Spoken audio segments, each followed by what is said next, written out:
Paano nga ba mag-Muslim? O yumakap sa Islam? Simple lang, kailangan mo lang sumaksi na walang ibang Diyos, maliban kay Allah, at si Muhammad ay sugo at alipin ni Allah. Pero bago yon, kailangan mo muna malaman ang Islam at ang iman. Ano nga ba ang Islam?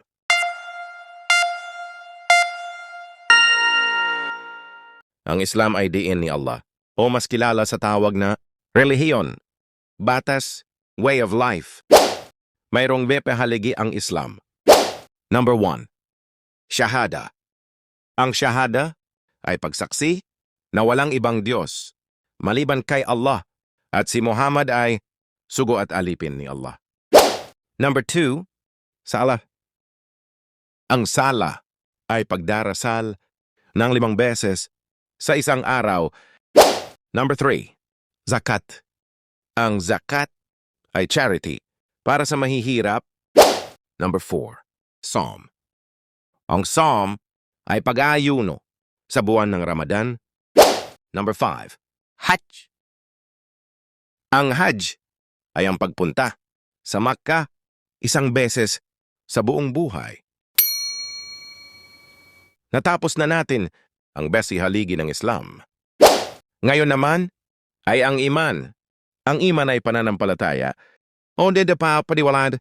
Mayroong 6 na haligi. Ang iman, number 1.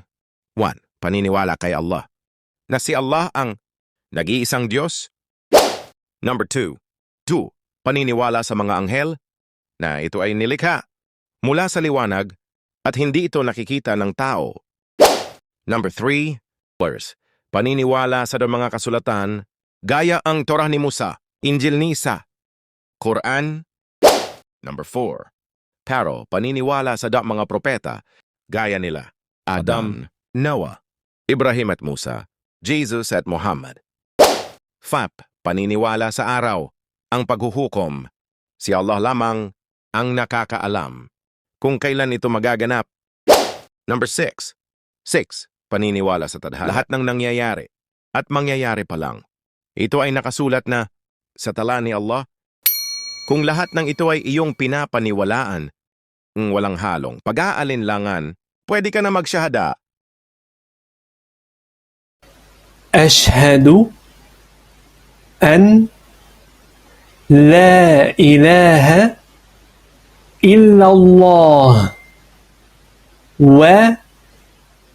وأشهد أن محمدا رسول الله. Mabruk, brother and sister, welcome to Islam.